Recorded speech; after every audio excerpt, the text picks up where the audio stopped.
en esta asamblea y, bueno, quizás remarcar o remachar algunas de las ideas que se han expresado y, lógicamente, reafirmar el objetivo de esta asamblea de representantes democráticos de los trabajadores de Madrid. Esta asamblea, como ya conocéis suficientemente y aquí se ha reiterado, se convoca en el marco de, a su vez, una convocatoria de huelga general para el próximo día 24 de octubre. Es una convocatoria de huelga general que secunda la práctica totalidad, todavía queda algún sindicato por tomar determinación, del movimiento sindical en nuestro país y que respalda la denominada cumbre social. Es una huelga que la hemos convocado en el marco de una jornada de acción y solidaridad de la Confederación Europea de Sindicatos. Esa jornada de acción y solidaridad va a tomar la expresión de una huelga general en España y de una huelga general en Portugal el mismo día. Y probablemente hay otros países del sur que convoquen huelga general. Habrá otros países que no lo harán, pero se han comprometido a hacer movilizaciones, a hacer manifestaciones, actuar y expresar a aquellos que están en mejor posición relativa su solidaridad con las trabajadoras y los trabajadores del sur de Europa. Quiero, en relación con este tema, remarcar lo siguiente que creo que es importante.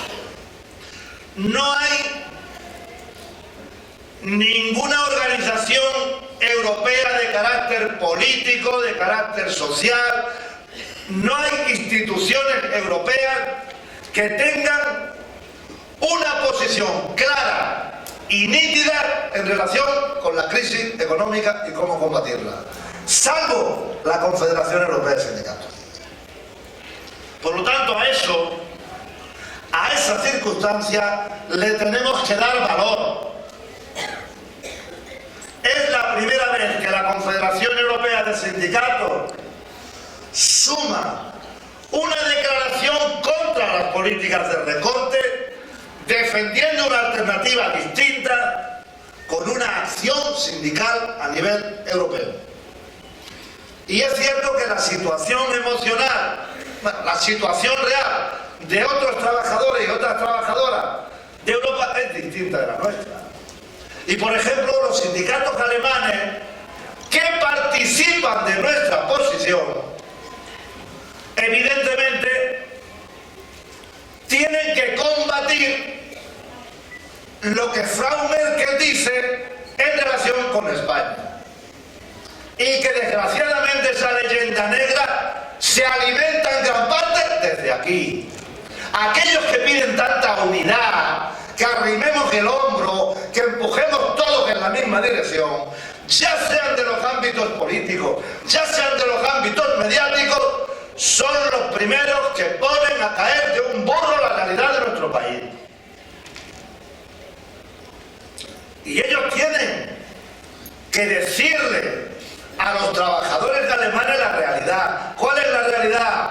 La realidad es que este país, con su burbuja inmobiliaria, ayudó a sacar del estancamiento económico a Alemania y a sus bancos. Y la realidad es que en el día de hoy es nuestra prima de riesgo que no corresponde para nada con la realidad de la economía de nuestro país, con su sobreprecio intolerable, el que está apuntalando la pujanza económica de Alemania. Es decir, está todo interrelacionado. Y ellos le tendrán que explicar eso a los trabajadores. Aquí vino una representante en un acto que hicimos el 25 de septiembre del sindicalismo alemán.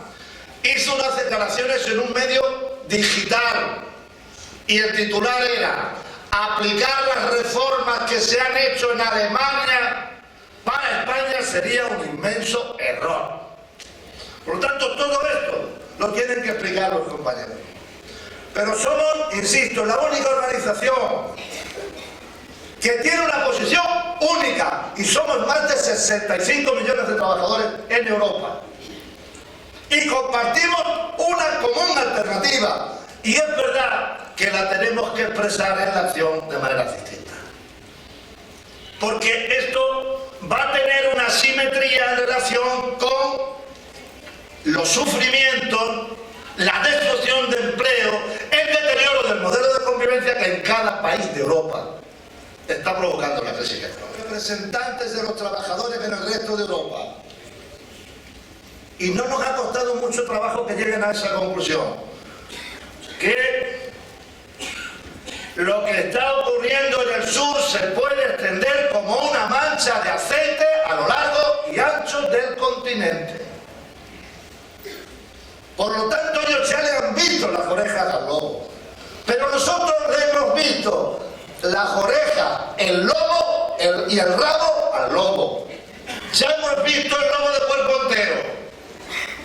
Y por eso tenemos que reaccionar como estamos reaccionando. Dicho eso, y entrando en el rosario de críticas y descalificaciones de la huelga general, hay quien dice: estos sindicatos españoles se parapetan en una declaración europea y en la cumbre social para convocar la huelga. No. Nosotros lo que hacemos con esta huelga, haciéndola coincidir, porque hemos contribuido decisivamente a que sea el 14 de noviembre la jornada de acción, con la jornada de acción, es a darle la dimensión exacta. Porque la problemática es una problemática que hunde sus raíces en la realidad de nuestro país, pero tiene dimensión europea. Por lo tanto, la fecha de convocatoria de la huelga tiene una dimensión didáctica, si me lo permitís. Si me lo permite el compañero Sabina, pedagógica. Que el pueblo sepa que es verdad que esto tiene una dimensión de carácter europeo. Otra cosa distinta es que, como decía José Ricardo, en el caso de España se junta el hambre con las ganas de comer. Es decir, se juntan las políticas de recorte con la voracidad irrefrenable desde el punto de vista ideológico por imponer estos recortes del gobierno del Partido Popular. Pero tiene dimensión europea.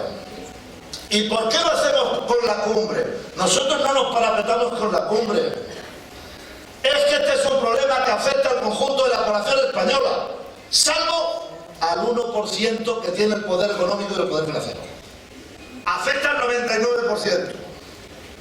Es más, se podría decir que los trabajadores con empleo en el día de hoy, si lo mantienen, seríamos los que están en mejor posición relativa para aguantar la crisis. Eso se podría decir. El problema es que no sabemos a dónde van a llegar estas circunstancias. La propia patronal española ya habla de que vamos a rebasar los 6 millones de trabajadores en paro. Pero esto es un problema de todos. En primer lugar, por una razón, digamos, de solidaridad, porque cualquiera que mire en su derredor ve la magnitud de los desastres de la crisis, en su familia. Pero, en segundo lugar, porque aquí las palmamos casi todos. Los pensionistas, las amas de casa, los autónomos, los pequeños empresarios, a unos porque los niegan impuestos, a todos porque nos recortan servicios públicos esenciales, deteriorando a su vez la cantidad y la calidad del empleo y los salarios en la función pública. Este es un problema de todos. Y por lo tanto la respuesta tiene que ser de todos, cada uno en su lugar. Los trabajadores con empleo renunciando a un día de su salario y los demás haciendo visible ese día el por qué nos movilizamos y en este caso sí, actuando todos a una. Yo creo que con la cumbre social hemos conseguido avanzar en esa mentalización. Creo que en esta huelga general probablemente podamos desactivar esa dinámica por la cual se pretende confrontar a los trabajadores en paro con los usuarios. El trabajador considerado como usuario de un servicio público o como consumidor del trabajador considerado como un asalariado que se gana la vida cobrando un salario. Creo que estamos en buenas condiciones para desactivarlo, porque creo que hay un grado de mentalización muy importante y tenemos que convencer a la gente, a los que no son asalariados, a los que son asalariados que vayan a la huelga, a los que no lo son, que el día 14 es el día de la solidaridad, que hoy es por ti, mañana es por mí, que hay ámbitos laborales donde es muy difícil y muy duro hacer la huelga, porque está fragmentado el movimiento sindical con sindicatos corporativos, amarillos, que están al servicio de las empresas. Y que si esas empresas abren, que son sobre todo empresas de los grandes sectores de distribución y de consumo, hay que mentalizar a la gente que los pasillos estén desiertos y las cajas estén vacías, porque han podido imponerle a la cajera o al cajero que esté allí bajo la amenaza de despido. Ese es un elemento, compañeras y compañeros, que tenemos que conseguir. Por eso esa singularidad de esta huelga hay que utilizarla con inteligencia. La respalda la cumbre social. Otras veces hemos tenido un respaldo, pero ha sido más nominal que real. Normalmente lo que hemos hecho ha sido recolectar firmas. Cuando convocamos la huelga hay gente de buena voluntad, pues se apunta a lo que planteábamos, pero ahora no. En la cumbre social han participado, no de la decisión de convocar la huelga, que eso es una decisión democrática de los sindicatos, sino de ver qué dinámica nos tiene que permitir que este paro sea algo más que un paro laboral, que sea una protesta cívica generalizada. Ha habido ya una asociación de consumidores que ha llamado a una huelga de consumo para el día 14 de noviembre. Y supongo que esto seguirá aconteciendo. Esta es la primera consideración. Hay otras consideraciones. Yo he oído a un representante del partido del gobierno en un acto de bajeza moral inaudita decir que convocamos la huelga general para defender nuestros intereses, no los intereses generales de los trabajadores.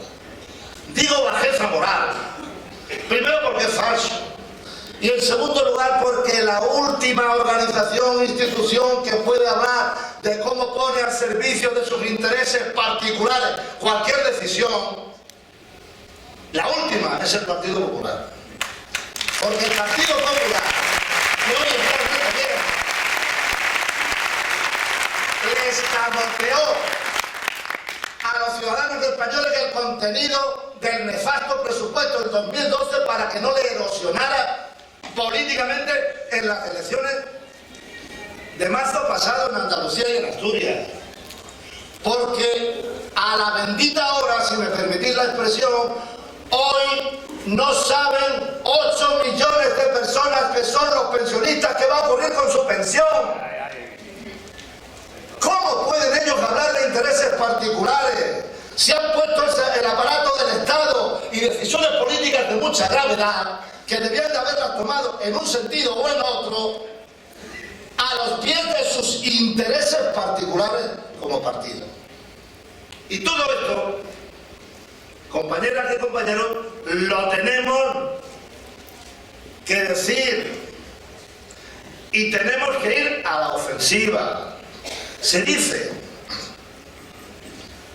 la huelga va a provocar pérdidas económicas, ya lo sabemos, a los bolsillos de los trabajadores asalariados que hacen la huelga, lo sabemos. Pero simultáneamente van a decir dos cosas, ya lo veréis. Hoy, de aquí al 14 y el 15, que ha sido un fracaso y que le ha costado 4 o 5 mil millones de euros a la economía española. Las dos cosas a la vez. Lo dirán.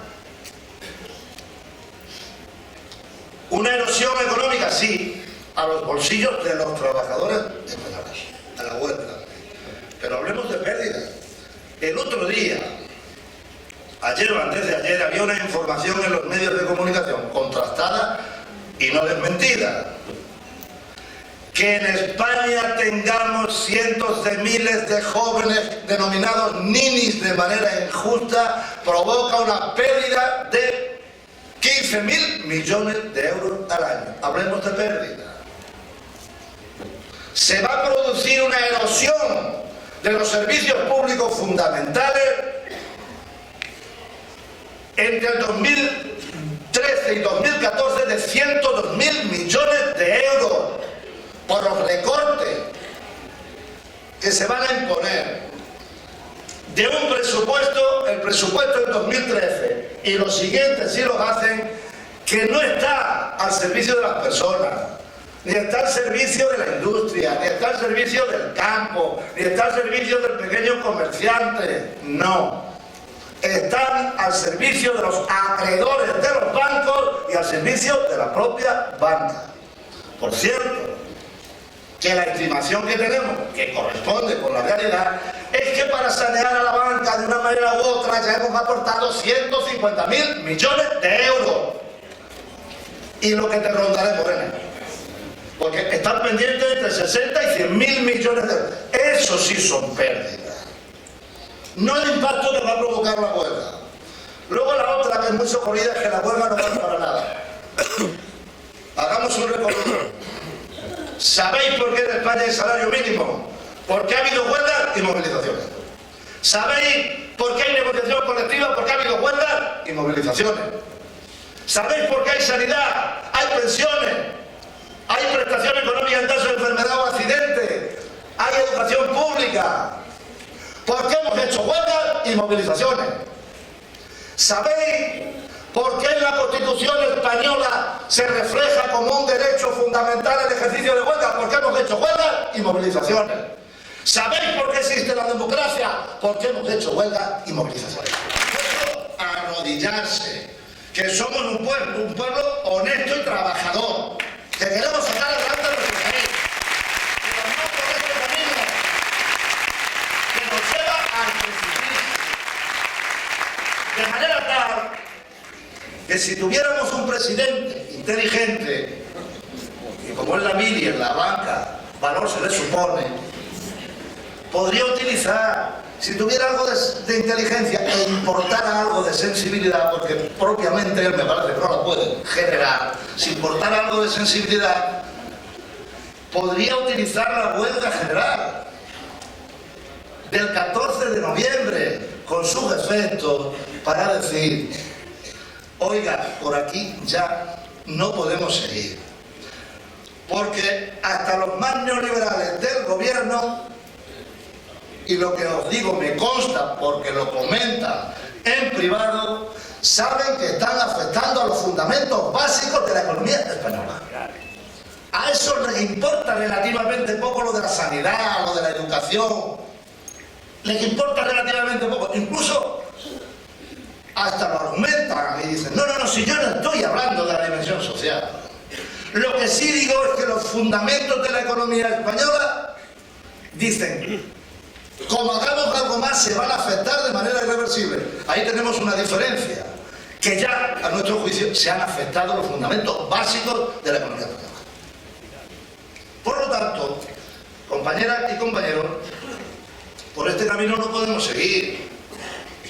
Es que no podemos seguir. Y algo tenemos que hacer. Y que no nos cuenten milongas. Cuando vino la señora Merkel, decía: animo al gobierno de España a que siga con la política de reforma, porque las reformas que nosotros hicimos en el año 2000 están dando resultados, y por lo tanto es el camino de la reforma. Frau recorte debería de saber que debería de transmutarse en frau crecimiento, porque es que la propia Alemania, que tenía una previsión de crecer creo que un 1,7% en el 2013, ahora tiene que rebajar por 1. ¿Qué ha pasado con los recortes? Ayer o antes de ayer, ante el ABC lo traía. El 20% de la población alemana está bajo el umbral de la pobreza. Lo mismo que aquí. Lo que pasa es que aquí, como esto siga, pues iremos a no sé cuánto. No quiero ni aproximarme a esa cifra porque es una cifra trágica. ¿Y qué significa estar aquí en el umbral de la pobreza? No poder pagar el alquiler de un piso, que por cierto los alquileres de los pisos son mucho más baratos que este, porque tienen un parque potentísimo de viviendas en alquiler, potentísimo. O me ha llamado la atención, o no disfrutar de vacaciones, esto no me ha llamado la atención, o no poder hacer una comida completa en 2 días. Ese es el resultado de las reformas. Esa es la expresión en términos estadísticos de los mini-jobs. Esa es la expresión. Y también hay otro dato que quiero por lo menos apuntar, ¿no? Porque yo hay algo que quizás no lo sepa explicar bien. Yo estoy muy en desacuerdo con lo que ha ocurrido con las entidades financieras. Muy en desacuerdo. Con todas las políticas de saneamiento. Muy en desacuerdo con lo que han hecho los gestores, pero también muy en desacuerdo con cómo hemos abordado el saneamiento. Voy a decir por qué. Porque este gobierno ha aceptado que desvaloricen patrimonio a cazaporro. Y encima lo vamos a tener que pagar entre todos. Porque este que ha alardeado, primero de que le había presionado para el rescate financiero, luego que le había conseguido que el rescate financiero a la banca lo pagara la banca. Y no lo pagara el área público, no da una, no saca una. No saca una. Bueno, ¿qué ha ocurrido aquí? Que han aceptado que el patrimonio, a mí al menos esto me parece importante, o sea, patrimonio. Aquí los gestores habrán sido muy malos, corruptos, pero los gestores de las cajas, como dice un amigo mío, no son peores ni mejores que el Sobotín y compañía. Dice ese amigo mío que conoce muy bien el sector y dice, probablemente estén menos trajeados y hablen peor inglés. Pero no han sido peores. ¿Y qué ocurre? Que los bancos alemanes han tenido papelitos, es decir, tenían unos títulos de crédito que no tenían nada. Y en España, ¿qué tenemos? Suelo, vivienda, y nos han desvalorizado el patrimonio. Y ahora vendrán inversores y comprarán en primera línea de playa, vivienda a costa de nuestro patrimonio. Lo tenemos que pagar entre todos. Bueno, ¿qué ocurre en Alemania? Ayer salió una información. La mitad del sistema financiero alemán tiene cotización de bono basura, o algo que se le parece. Y la señora Merkel no quiere que metan la nariz allí. Si lo dijo aquí, cuando se habló del supervisor, dijo que no, y además dio una argumentación, dijo, sí, el Banco Central Europeo, que sea el supervisor, que tienen que contratar 1.500 funcionarios más, yo no estoy de acuerdo. Lo que no quiere es que metan la nariz en sus bancos. Y aquí nos la hemos tragado. Se la tragó el gobierno anterior y se la está tragando.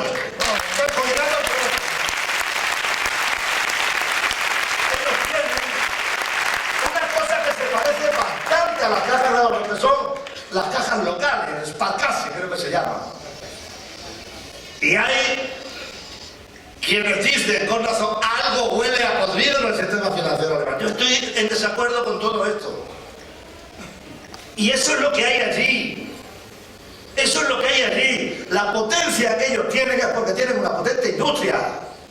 Y porque los chinos han comprado vehículos de alta cilindrada. Y porque le han comprado máquinas de herramientas los chinos, los brasileños, etcétera, en la época del crecimiento económico. Y porque tienen un 25% de exportaciones hacia terceros países. Nosotros solo tenemos el 10%. Así que el milagro alemán que lo plantean vinculado a las reformas laborales no tiene pie ni tiene cabeza.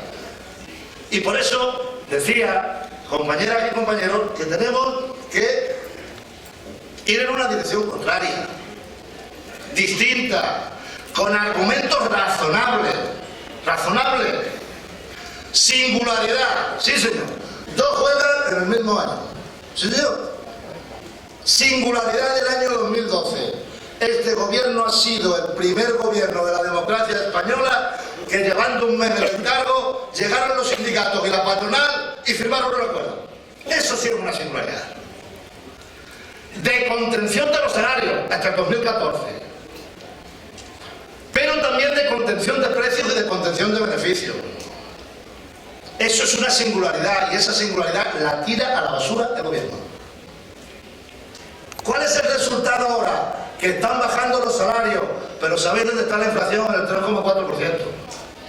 3,4%. Y no es por la suma de salarios más empleos, si se está destruyendo, que están cayendo los salarios, es por la suma de impuestos más beneficios de las empresas. Hasta el Banco de España, yo creo que por primera vez, yo creo que no tiene precedentes, a lo mejor lo tiene, no lo recuerdo, ha tenido que advertir a las empresas españolas que reduzcan los márgenes de beneficio, porque lo vamos a pagar entre todos. Así que las empresas también están directamente vinculadas a la huelga general, efectivamente. Porque el gobierno impone la reforma, pero los despidos los firman ellos. Y eso, compañeras y compañeros, lo debemos de tener claro. Esa sí es una singularidad, no las dos huelgas, porque las huelgas se convocan cuando no tienen otra alternativa. ¿Quién otra alternativa que convoque el referéndum? Se lo hemos dicho, convoco el referéndum, que pues decía José Ricardo, especialmente para gastar menos el 25 de noviembre. Convoco este referéndum con una pregunta clara. Y algunos dicen, que haga el referéndum para hablar de las subvenciones de los sindicatos. Ayer contesté, yo estoy de acuerdo, porque en un referéndum puede haber varias preguntas, no solo una. Yo estoy de acuerdo, porque nos van a dar la oportunidad de explicar lo que hacemos las organizaciones sindicales y explicárselo al pueblo español frente a tanta desinformación. Y explicar lo que es una subvención y lo que no lo es. Pero eso sí, que haya al menos tres preguntas. Una, la de los recortes. Dos, esta la sugiero, y que Dios me perdone, si está la gente de acuerdo con los 11.000 millones de euros de subvenciones a la conferencia episcopal. Exactamente.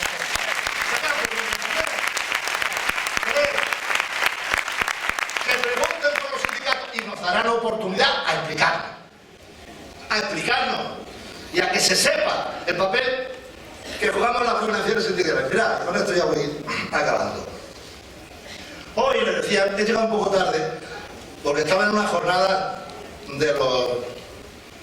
del sindicato donde participaban algunos periodistas. Y ha habido un periodista, un buen tipo, que ha empezado diciendo, yo quiero pediros disculpas. Dice, porque no os hemos defendido suficientemente. Y porque efectivamente iban contra vosotros y ahora van contra nosotros.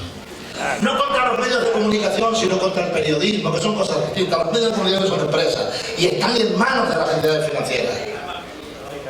Y eso es así. Por eso, que nos den oportunidad de explicarnos, que nos vamos a explicar. Nos vamos a explicar y que el pueblo decida. Y si el pueblo decide en relación con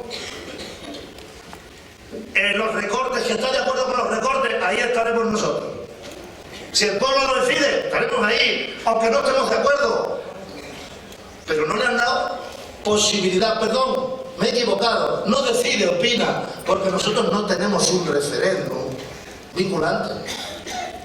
El otro día ha habido un referéndum constitucional en Islandia y entre otras cosas han aprobado que el 10% de la población, que son 325.000, son 30.000, puedan convocar un referéndum vinculante. Los italianos pueden convocar referéndum vinculante, nosotros no. Porque había quien decía, era la izquierda la que decía, esto lo que puede provocar es un debilitamiento del sistema democrático de partidos políticos que estaban haciendo en el 77. Y aquella razón era atendible, pero ahora ya no es atendible. No es atendible. Cuando reiteradamente se producen hechos por los cuales se toman decisiones gravísimas sin alertar a la opinión pública por parte del gobierno, esta o la de la reforma de la Constitución de la legislatura anterior, por poner solo dos ejemplos, no es posible. Tiene que haber un elemento de contraste autónomo, que la población se pueda pensar. Y que además sea vinculante. Por eso lo vamos a defender, porque en el último Comité Confederal decidimos también hablar de algunos elementos de la política, no de los partidos, que son cosas distintas. Cómo mejorar el sistema electoral que no refleja la proporcionalidad. Resolver el tema de la territorialidad y que los referéndums puedan ser vinculantes y que la gente tenga oportunidad de opinar. He dicho 35 años. Esa es la segunda singularidad, no la de las dos huelgas, la segunda es esta. La primera es la del acuerdo y la segunda, Oviedo, decía, me voy a los años, me remonto, puede remontarse a 35. Este gobierno en 8 meses está haciendo retroceder a la sociedad española en 35 años. Nos lleva a la España preconstitucional. A la España preconstitucional. Lo que ocurre con la sanidad, lo que ocurre con la educación, lo que ha ocurrido con la protección por desempleo, lo que, si no lo remediamos, va a ocurrir con las pensiones, lo que ha ocurrido con la negociación colectiva en la reforma laboral, etc. Y, compañeras y compañeros, estas son las reacciones, o las razones son muy dignas. Y tenemos en cierta medida que expresar una rebeldía democrática. Hace 50 años, de aquí de España,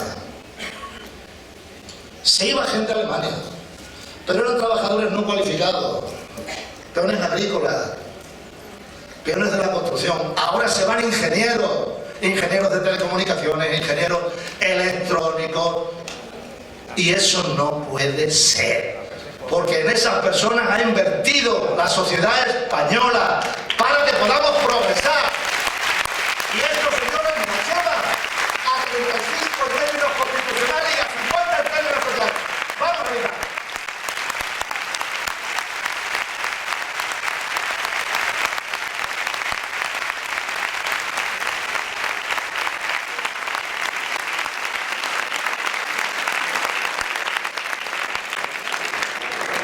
Compañeros, compañeras, ha terminado la asamblea.